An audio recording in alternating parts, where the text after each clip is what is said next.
Армысыздар ардақты ағайын, есімім менің Назира Сұлтан Мұратқызы. Біз бүгін Қазақстан мұсылмандар діни басқармасының сайтынан ата-ананың қадірі деген мақаланы оқитын боламыз. Аллах тағала баршамызды ата-анамыздың разылығын алуды нәсіп етсін. О дүниелік болып кеткен ата-аналарымызды Аллахым рахмына алып, қабір азабынан, тозақ отынан сақтап, есептерін жеңіл етіп, жандарын жаннатта еткей. Әмин. Адам баласы Алла тағала жаратқан жаратылыстың ішіндегі ең ұлысы. Олай болса, осы адамзат ұрпағын хақ тағала ата-ана дәнекерлігімен көбейткен. Кез келген адам үшін дүниеде ең қымбат жандар туған ата-анасы. Бұл қымбатты жандарды Алла тағаланың өзі аяттарда дәріптеген. Демек, оларға құрметпен, жауапкершілікпен қарау міндеті балаға жүктелген. Сондай-ақ ұлы жаратушы ата-анаға лайықты дәрежеде құрмет пен жақсылық жасауды өзінен кейінгі кезекке қойған. Бұл туралы Құран кәрімде Раббың тек қана өзіне құлдық жасауды, әке-шешеңізге жақсы қарауды бұйырады. Ал егер олардың бірі немесе екеуі де қолдарыңда тұрған кезде қартайса, оларға деп айтпа. Сондай-ақ оларға зікіме және оларға сыпайы сөйле. Мейіріммен оларға құшақ жайып, оларға былай деп дұға жаса. Уа Раббым, олар мені кішкентай күнімде қалай мәпелеп өсірген болса, оларды солай мейіріміңе бөлей көр деген. Бұл аятта әуелі Аллаға серік қоспауды бұйырғаннан кейін қоғамдағы жеке адамдардың жауапкершіліктеріне тоқталып, Алладан кейінгі кезекте ата-ананың ақысы бар екенін еске салып, оларға жақсы қарауды бұйырған. Құран аяттары. 1-ші аят. Аллаға құлшылық қылыңдар, оған еш нәрсені ортақ қоспаңдар, және әке-шешеге жақсылық қылыңдар. Қысқаша түсініктемесі: Алланың жалғыз екеніне иман келтіріңдер, оны ұлықтаңдар, оған серік қоспаңдар. Сендерді өсіріп өндірген ата-аналарыңа жақсылық жасауды, қарайласуды өсиет етемін. 2-ші аят. Олар сенен Алла жолында не беретіндіктерін сұрайды. Нендей қайыр сарып қылсаңдар, әке-шеше, жақындар, жетімдер, міскіндер және жолда қалғандар үшін қайырдан не істесеңдер, күдіксіз Алла оны біледі де.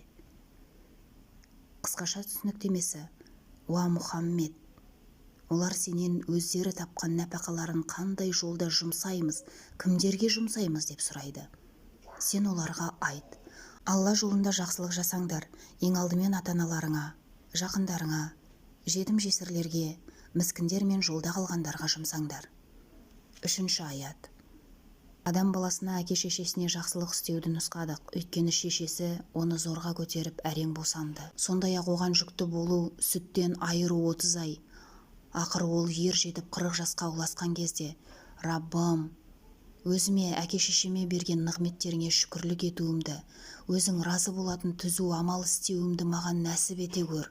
Менің ұрпақтарымды да түзел. Шын мәнінде мен тәубе қылдым. Әрине, мен бойұсынушыларданмын деді. Қысқаша түсіндірмесі: Алланың разылығы ата-ананың ризалығында, Алланың ашуы ата-ананың ашуында. Сол себепті Алла тағала Құран кәрімде өзінің құлдарына үзілді-кесілді ата-анаға жақсылық жасауды әмір етеді.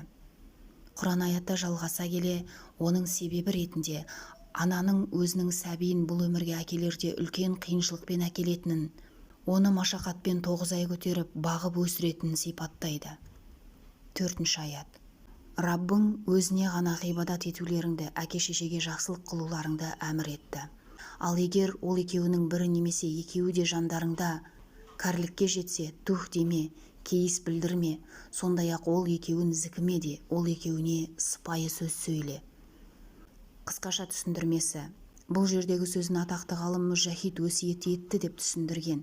Тәпсір ғалымдары бұл аяттағы ата-анаға жақсылық қылу жайында әмір тек Аллаға құлшылық қылуға әмір еткеннен кейін келген. Сол себепті ата-анаға қарайласу, олармен жақсы мәміледе болуды исламдағы ұлы амалдардың қатарына кіргізген. Әсіресе бойларынан қуат кетіп қартайған шақтарында перзент үшін әке-шешесіне бала кезінде оған қалай мейірімділік жасаса, ол да солай мейірімділік төгуі міндетті амалдардан екенін өсиет етеді. Олардың мұқтаждықтары көбейген кәрілік шақтарында деп айтуды Құранда тыйған. 5-ші аят. Біз адамдарға әке-шешесіне қайырымдылық істеуді бұйырдық. Шешесі оған әлсіреген үстіне әлсіреп жүріп жүкті болды. 2 жылдан шығарды. Маған және әке-шешеңе шүкір ет. Қайтар орның мен жақ. Қысқаша түсіндірмесі: Ата-анамызға жақсылық қылуды бұйырды. Соның ішінде анаға ерекше ілтипат білдірген. Қасиетті Құранда ананың қиыншылықпен баланы 9 ай көтеріп, қиындықпен дүниеге әкелетінін баяндап кеткен. Тіпті баланың емізу уақытына дейін оның 2 жыл екенін айтқан. Аяттың соңында иман нығметін нәсіп еткен Аллаға шүкір етуге, тәрбие берген ата-анаға жақсылық қылу керек екенін ескертеді. Хадистер. Бірінші хадис. 3 дұға міндетті түрде қабыл болады, онда еш күмән жоқ. Зұлымдыққа ұшырағанның дұғасы, жолаушының дұғасы, ата-ананың баласына дұғасы.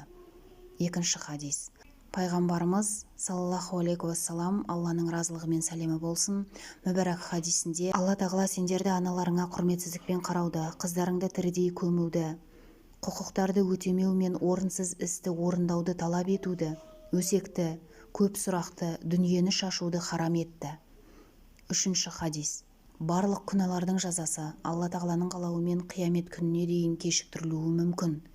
Тек ата-анасына құрметсіздік танытқан адамның жазасын осы өмірде өлім келмей тұрып береді. Төртінші хадис. Алланың разылығы ата-ананың разылығында, Алланың ашуы ата-ананың ашуында. Бесінші хадис. Ибн Аббас, Алла одан разы болсын, риуаят еткен хадисте пайғамбарымыз Мұхаммед саллаллаху алейхи уассалам, Алланың разылығы мен сәлемі болсын, айтты: кім күнін Алла разылығы үшін ата-анасына бойұсынған күйде бастаса, оған 2 бірдей жәннаттың есігі ашық болады. Егер біреуі тірі болса, бір есігі ашық болады. Егер кім ата-анасына бойұсынбаған күйде кешті батыратын болса, ол үшін 2 бірдей тозақтың есігі ашық болады. Егер біреуі тірі болса, бір есігі ашық болады. Сол кезде бір адам тұрып айтты: ол екеуі оған зұлымдық жасаса да ма? Деді. Пайғамбарымыз Мұхаммед саллаллаху алейхи уассалам, Алланың игілігі мен сәлемі болсын, иә, зұлымдық жасаса да, деп 3 мәрте қайталады. Ізгілердің сөздері. Әли, Алла одан разы болсын. Ата-анаға жақсы қарау мұсылман құлдың ұлы көркем мінезінен. Хасан Басриден әке және анаға жақсылық жасау жайында сұрағанда, әкеге жақсылық қылуың ұлы амалдардан, анаға жақсылық қылуың одан да жоғары деген. Ибн Аббас, кім Аллаға шүкірлік етіп, ата-анасына жақсылық жасамаса, оның шүкірі қабыл емес дейді. Хасан Басриден жеткен хабарда ата-анаға жақсылық қылумен жихад, қажылық, садақа да теңесе алмайды деді. Ибн Аббас, кімде-кімнің ата-анасы болып, олармен таң атып кеш батырып жақсылығын жасаса, Алла тағала ол адам үшін 2 бірдей жәннатын нәсіп етеді. Абу Лайс әс-Самарханди Құранда ата-анаға жақсылық жасауды өсиет етпесе де, сау ақыл ол екеуіне қызмет қылу уәжіп екенін түсінер еді. Кейбір сахабалар былай деген: кім ата-анаға дұға қылуын тоқтататын болса, ризығы тарылады. Ізгілердің бір сөзінде ата-анасына жақсылық қылған адамның Алла ғұмырын ұзақ қылады деген. Мұхаммад ибн Сирин ата-анасына киім алса, ең жұмсағын, сапалысын сатып алатын. Ибн Аббас ата-ана жайында ата-анаңның алдында, қожайыныңның алдында қателік істеп қойған құл секілді әрекет жаса деген. Айша анамыздан, Алла оған разы болсын, жеткен хабарда ата-анаға мейірім көзімен қарау жайында 3 нәрсеге қарау құлшылық, қағбаға қарау, Құранға зер салу, ата-анаға мейірім көзімен қарау деген. Ғибратты қиссалар. Бірінші қисса. Мұса пайғамбардың қиссасы. Бір күні Мұса пайғамбар, Алланың оған сәлемі болсын, Алладан бұл дүниедегі жәннаттағы серігін көрсетуді сұрайды. Сол кезде Жебірейіл келіп, сенің жәннаттағы серігің пәленше жерде тұратын пәленше деген қасапшы деп жауап береді. Мұса, Алланың оған сәлемі болсын, қасапшының дүкеніне барған кезде ет сатумен айналысып жатқан жас жігіт екенін көреді. Мұса, Алланың оған сәлемі болсын, жігіттің істерін жақыннан бақылап көрді, бірақ ешбір ерекшелікті байқамады. Түн болған кезде қасапшы аздап ет алып үйіне қайтты. Мұса пайғамбар да, Алланың оған сәлемі болсын, оған ілесіп барып қонақ болуын талап етті, бірақ өзін таныстырмады. Кең пейілмен қарсы алып үйіне кіргізіп қонақ қылады. Мұса, Алланың оған сәлемі болсын, бақылауын жалғастырады. Әлгі жігіт тамақ дайындап, төбеде ілулі тұрған себетті түсіріп, бір қарт әжені алып шықты. Жуындырып, киімін ауыстырып, қолымен тамақ беріп болғаннан кейін бұрынғы жайына жайғастырды. Мұса, Алланың оған сәлемі болсын, әлгі қарияның түсініксіз тілде бір нәрсе айтқанын естіді. Анасын тамақтандырғаннан кейін қонағын күтіп, тағам әкеліп, бірге тамақ іше бастады. Мұса, Алланың оған сәлемі болсын, бұл қария әже жайында сұрады.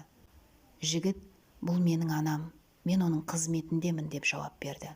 Содан кейін Мұса, Алланың оған сәлемі болсын, анаң өз тілінде не деп айтты, деді. Ол, әркез мен оған қызмет жасаған кезімде, ол Алла сені кешірсін және сені қиямет күні Мұсаның серігі етсін, деді. Сол кезде Мұса, Алланың оған сәлемі болсын, ей жігіт, мен сені сүйіншілеймін, Алла сенің анаңның дұғасын қабыл етті. Сені байқап едім, анаңды ұлықтап, құрмет жасап, жақсылық істегеніңнен басқа амал көрмедім. Сенің бұл деңгейің ата-анаңа деген құрметің және жақсылығың, деді. Екінші қисса, Алқаманың оқиғасы. Алқама есімді сахаба болыпты. Жоқ-жітік жандарға үнемі қол ұшын беріп жүреді екен. 5 уақыт намазын қаз етпей орындайтын болған. Бір күні қатты науқастанып төсек тартып жатып қалады. Пайғамбарымыз Мұхаммед саллаллаху алейхи уассалам, Алланың разылығы мен сәлемі болсын, халін сұрауға бірер сахабаларын жібереді. Олар келгенде калима таухид пен калима шахадатты айт дейді. Сонда Алқаманың тілі күрмеліп ештеңе дей алмайды. Осы хабарды естіген пайғамбарымыз Мұхаммед саллаллаху алейхи уассалам, Алланың игілігі мен сәлемі болсын, Алқаманың ата-анасы бар ма деп сұрайды. Я, қарт анасы бар деп жауап береді қасындағылар. Әй, Біләл, маған Алқаманың анасын шақырып кел, дейді.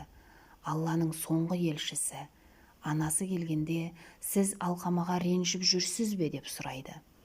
Я, мен оған қатты ренжулімін, дейді. Сонда пайғамбарымыз Мұхаммед саллаллаху алейхи уассалам, Алланың игілігі мен сәлемі болсын, түсінікті, анасын өкпелеткені үшін тілі калимаға келмей жатыр екен. Имансыз қалпы өліп кетпесін, отын жинап әкеліңдер, Алқаманы отқа жағамын, депті. Сонда байғұс анасы: о Алланың елшісі, сен ұлымды көз алдымда қалай отқа тастамақсың? Менің жүрегім бұған қалай шыдайды, дейді. О Алқаманың анасы, Алла тағаланың азабы, оның ақыреттегі жалындаған оты бұл дүниеге оттан әлде қайда күшті. О дүниеде балаңыздың жанғанын қаламасаңыз, разылығыңызды беріңіз.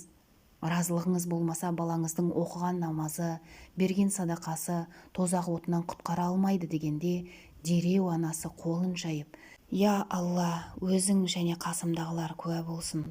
Ұлым Алқамаға разымын, ақыретте одан ақымды сұрамаймын, депті. Осы оқиғадан кейін Алқамаға барғандар оның тілінің калимаға келіп сөйлеп жатқанын көреді. Сол кезде әлгі сахабалар қуанып: Аллам, соңғы деміміз бітер кезде біздің де тілімізді калимаға келтіруді нәсіп ет, деп жамырай дұға жасапты.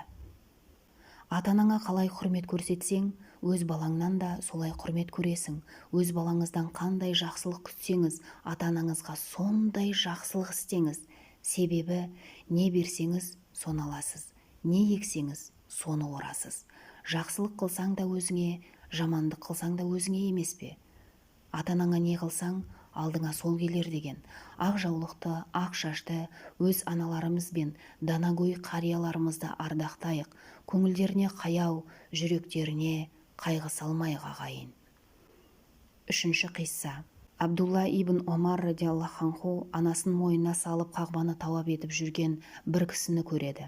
Сонда әлгі кісі: уа Омардың ұлы, не айтасың, мен осы қызметімен анамның алдындағы борышымды өтедім бе, деп сұрайды.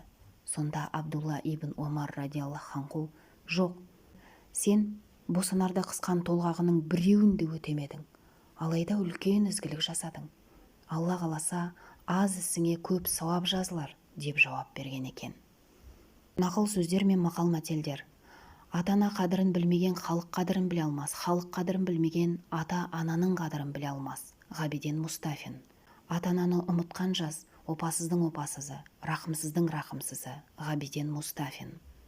Қызы анадан үйренбей өнеге алмас, ұлы атадан үйренбей сапар шекпес, Қорқыт ата.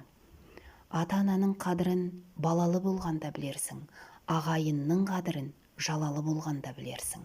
Әдепті бала ата-анасын мақтатар, әдепсіз бала ата-анасын қақсатар. Алып анадан туады. Ананың басқан жерінде пейіш бар. Анаңа ауыр сөз айтпа, атыңа ауыр жүк артпа.